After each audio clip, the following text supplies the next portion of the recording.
Alam nyo, talagang hindi po patas dito sa Pilipinas yung pagtingin sa lahat po ng mga Pilipino at sa pagitan po ng mga kongresista.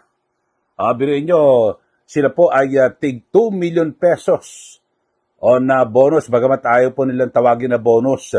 Ito po ay augmentation o tulong o sabihin natin, pang-suporta sa mga gastusin daw po ng mga kongresista ngayong holiday season. Biro nyo, pinagtipid ho ang mga Pilipino. Ang sabi ho ng Department of Trade and Industry o DTI ay 500 piso lang ho. Kasya na po ang sa Noche Buena. Di po ba?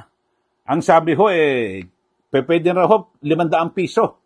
Samantalang sa mga kongresista ay 2 million pesos. Mga kababayan, talagang grabe ho, no? Ang pagkakaiba dito po sa ating bansa. So, dito ho ay lumilitaw na talagang masyadong minamaliit ang mga Pilipino, na mga yung masang Pilipino. Ito ho, kasi mayroon pong binabanggit, ito pong si Congressman Leandro Legarda Leviste, na nabigyan na po ng Christmas bonus. Yung mga kongresista, bawat isa ay 2 million pesos. Pero ngayon ay kandara pa po na nagpapaliwanag. At tulad po nitong si Deputy Speaker Ronnie Puno, na ang sabi, ito rin para augmentation o suporta sa kanila dahil sa tinatawag niyang Christmas requirements sa distrito. O yun no, kasi ang sabi, kinakailangan magpapa-Christmas party ka raw sa mga barangay captain mo. Kaya meron dito 2 million na ibinigay sa kanila para tulong. Biro niyo, anong pakialam naman natin, tayo mga kababayan, taxpayers, money ho ito pinag-uusapan, pera ho natin. Biro niyo, ipapang Christmas party ho nila sa mga barangay captain. Para para sila pumogi doon. Pera ng taong bayan ho ito sabi po, ito ang sabi ho no, ni Congressman Ronnie Puno,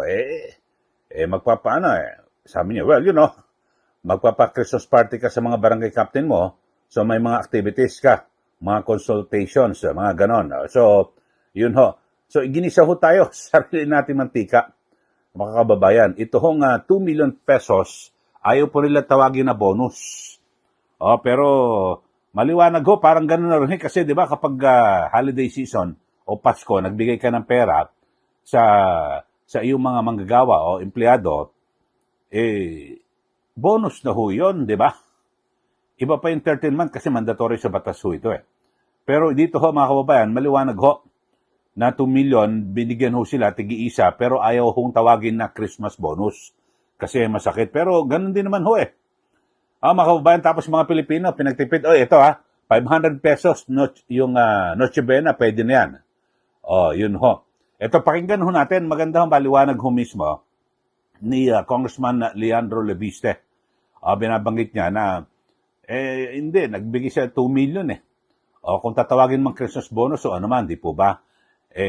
Kayo, anong masasabi niyo ho rito? Ako, nagulat lang ho ako, mga kababayan. Kahit na ayaw nilang banggitin o sabihan na Christmas bonus, ganun din ho ito. Yun na rin po magiging implikasyon kasi ang sabi, ito po ay augmentation para po sa mga aktibidad sa kanilang distrito. Di kanila rin ho ito. Kung gusto niyo pala magpa-Christmas party sa iyong distrito, dapat pera nyo. Sarili nyong bulsa. Hindi pera ng taong bayan, di po ba? Eto, pakinggan nyo muna yung paliwanag, maikling paliwanag ni Congressman Ronnie Puno, Deputy Speaker, dyan po sa mababang kapulungan ng Kongreso. Eto ho, mga kababayan. I don't think everybody got 2 million, and I don't think anybody got higher than 2 million, And in the last analysis, it's not a Christmas bonus. It is an additional funding for your Christmas requirements in your district. Yan po ang pahayag ni Congressman Ronnie Puno at siya pong isa po sa official po ng House of Representatives. Yan po Deputy Speaker. Sabi niya, hindi raw po parang pantulong daw ho ito sa kanilang mga kongresista sa mga aktibidad na isinasagawa sa kanilang mga distrito. So, ganun din ho ito. Ayaw lang nilang tawagin na Christmas bonus. Kababayan. Alam niyo ho, pera ho natin ng bayan yan. Pera natin ng mga ng mga nagbabayad po ng buwis. Yun ho kaya nga nagalit nga ho itong si Attorney Rowena Guanzon, dati pong opisyal ng COA at COMELEC. Ang sabi niya ang laki naman ho nito at talagang bakit ganon? Kung magpaparty ho kayo, dapat gastos nyo. Hindi katanggap daw po yung ganitong paliwanag.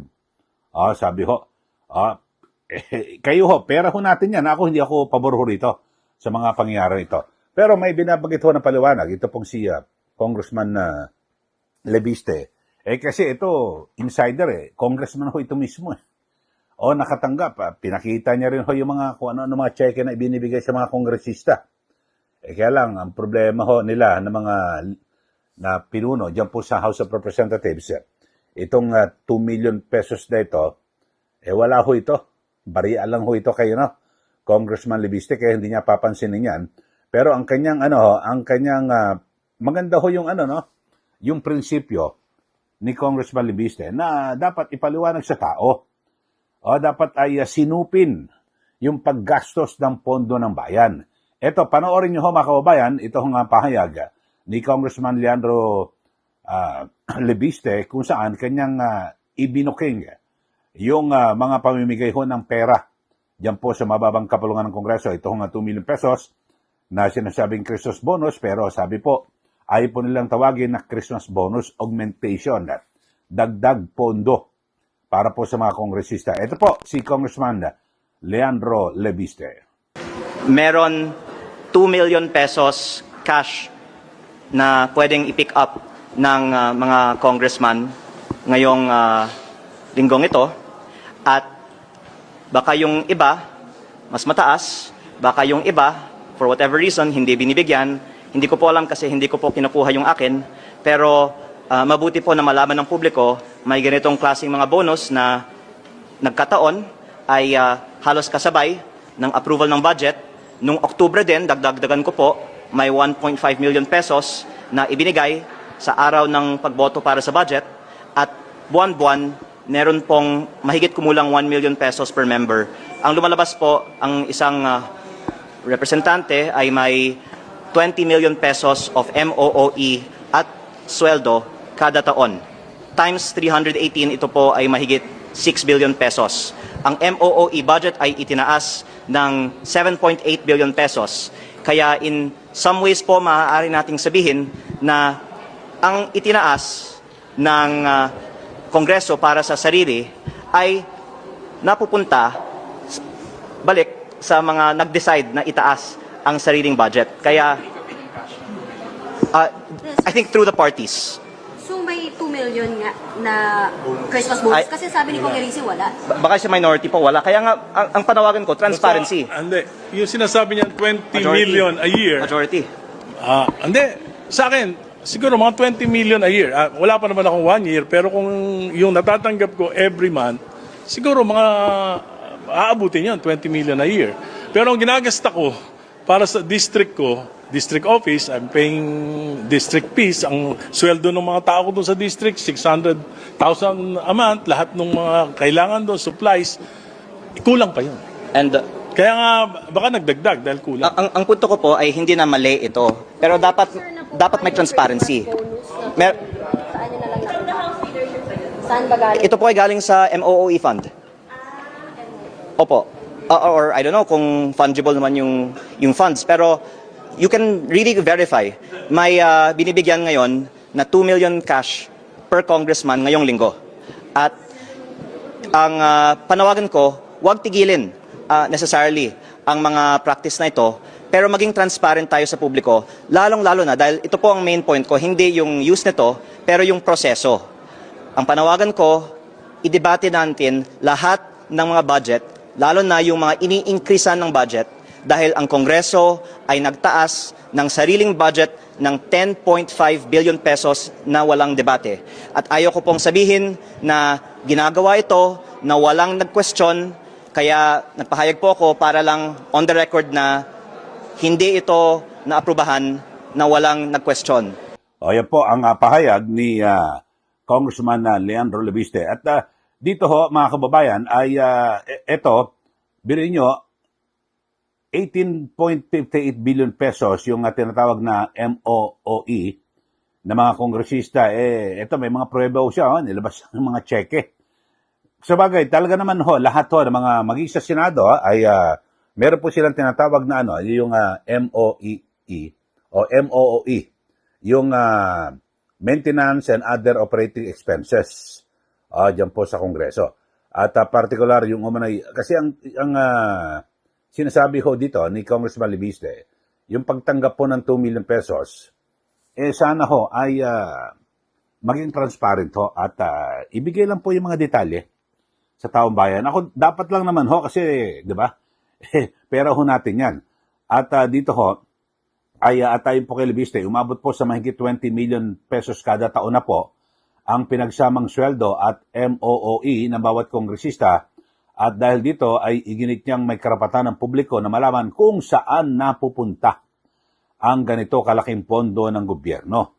So mas lalong ikinabahalaan niya ang 10.5 billion pesos na pagtaas ng kabuang budget ng Kongreso na umanay inaprubahan ng walang sapat na debate. So, yun ho, nagugulat lang ho itong si Congressman Libiste dahil sa yung ibang mga departamento pag nagtaas po ng kanilang budget kumpara sa nakarang taon, di ba? Talagang katakot-takot na sila po ay bubusisiin ng mga kongresista at ng mga senador. Pero pag ito mismong mga congressman ang nagtaas ng kanilang budget sa sarili, wala pong debate, approve ka agad. Ito ho, biro nyo, umabot ho ng 10.5 billion ang itinaas sa kabuang budget ng House of Representatives. Napakalaki ho nito, mga kababayan. At so, dapat malinaw at bukas sa taong bayan kung saan nagagamitin yung pondong ito. Lalo na, ito ho, yung 18.58 billion ang kabuang MOE ng mga mababatas, mismo ang direkta mga nakikinabang, siyempre, yung pagtaas sa sarili benepisyo. Parang ito sila ho, nag-aproba ng batas, tapos pati sarili nila, tinaasan nila. Yun ho, mga kababayan. Dapat anumang paggalaw, tama ho ito sinasabi ni Congressman Libiste, dapat yung anumang galaw sa pondo ng Kongreso dapat dumaan sa bukas, open ho, at masusing talakayan at hindi tahimik na pag-aaproba na nagdudulot ng hinala at kawalan ng tiwala sa publiko. Ayon. So, yun ho, mga kababayan, at kasi ito, inilabas ho ni Congressman Libiste yung mga cheque na kanyang na tanggap at hindi niya raw umano tinanggap yung dahil sa bilang protesta pagtutuli sa umiiral na polisiya diyan po sa mababang kapulungan ng Kongreso. So, yun ho, mga kababayan, at alam niyo sa mga ganitong pagkakataon, hirap po ang taong bayan, di po ba? Pero yung ating mga opisyal ng gobyerno, talagang kumakapaggastos ganun-ganun lang. Kasi bakit ho? Hindi ko kasi nila pera yan Pera ho natin, pera ng taong bayan, tapos ang tataas po ng tingin nila sa kanilang sarili. Na sila po ay lahat po, sa lahat po ng mga aktibidad, VIP, lahat po sila, dapat sila nauna, pati sa kalsada, may mga escort, police escort, mga nakawangwang, lahat po sila, gusto nila sila nauuna, ginugulangan at talagang niyurakan, inaapi po ang publiko, ang taong bayan. Samantalang kung tutuusin ho, ating uugatin, susuriin, sila po ay ating pasweldohin O sila po ay lingkod bayan. Tayo ho ang pinaglilingkuran. Pero bakit ho tayo ho ang yung parang baliktad ho, mga kababayan, di ba? Yung pinapasweldo natin. Tayo ho ang employer sila employee. Tayo ho ang inaapi at parang kawawang-kawawa. Bakit ganun ho dito po sa Pilipinas? Grabe ho, di ba? Imbis na talagang tayo po ang boss nila, di ba? Tayo mamaya kasi tayo po ang nagbabayad din po ng buwis At yung ating pinagtutulong-tulungan, pinag-aambag-ambagan, yun po, kanilang ginagastos. Biro niyo mga kababayan, bakit ayaw pang aminin na 2 million pesos yung bonus na bawat kongresista? ganun din ho yun eh. Ang sabi, augmentation, tulong daw po para sa kanilang mga distrito. Kung gagastos ho kayo sa inyong distrito at para pampapogi, kasi pampapogi yan, magpapa-Christmas party ka raw sa iyong mga barangay captain, siyempre, gagamitin mo sila sa eleksyon eh. Dapat pera nyo na, sarili. Hindi eh. Talagang grabe ho mga kapritsyo ho ng mga kongresista natin, mga kababayan. Talagang kung makapagsamantala sa pera ng taong bayan, ganun-ganun na lang. Kayo ho, ano masasabi nyo dito ho sa ating pinag-uusapan na issue? Bilhin nyo, ang DTI naglabas ho ng 500 pesos na halaga na pwede na raw maging budget para sa Noche Buena ng mga Pilipino. Yun ho, ang 500 pesos, pinagdebatehan pa nga ho yan eh. Pero talagang i-generate po ng DTI na hindi, kasya na yan. Bilhin yung pinagtitipid ho tayo. Pagkasya na raw natin sa 500 piso, yung budget para sa Noche Buena. Pero sila ho magkano? 2 million pesos, pamigay lang ho. Pero nyo, pamigay lang ho sa kanilang sa kanilang barangay captain, sa distrito. Lugin-lugi ho tayo mga kababayan eh. Hindi po ba? Bakit kung gusto nilang magpapogi sa kanilang distrito, dapat ho ay maglaan sila ng sariling budget at galing po mismo sa kanilang sariling bulsa. Di po ba? Kasi sila po nangangampanya. Maaga pa lang, alam niyo naman, yung mga ganyan, kongresista, talagang inaalagaan po nila yung kanilang mga taga-suporta. Di po ba? At siguro maganda ho, kung gusto niyo pong alagaan sila, talagang magbigay ho kayo ng totoong serbisyo. Ako sigurado naman ho, kung maayos at tama po yung serbisyo ng mga kongresista natin, kahit na hindi kayo magka-Christmas party, iboboto ho kayo ng taong bayan. Di po ba? Kaso wala po ganyan ho kung parang, ano bang gagawin ho natin dito mga kababayan? Pag sila ho, 2 million, barim-barya, pamigay, tayo 500 pesos, sabi ho. Sige, mag-comment na ho kayo sa ating channel. At kung ano man ang mga inyong komentaryo at masasabi ho rito. Ang layo po ng agwat na. Mga Pilipino, masang Pilipino. 500 pesos, pwede ka na sa Noche Buena. Mga kongresista, 2 million pesos. Augmentation o pandagdag sa budget nyo sa gagastusin sa inyong mga distrito. Pati yung mga Christmas party nyo sa inyong barangay captain. Sige, message na po kayo, mag-comment na po kayo. At sa mga bago lang po sa ating channel, huwag niyo po kalimutan na i-like at i-share. Ito pong ating channel para kayo po'y laging updated. Subscribe na po kayo sa mga bago lang po. At ngayon, bagong taon, talagang magbabantay ho tayo sa bawat kilos ng ating mga politiko at iba pang opisyal ng ating pamahalaan. Maraming salamat. Muli, ito po si Ka Eli. Magandang araw po sa ating lahat.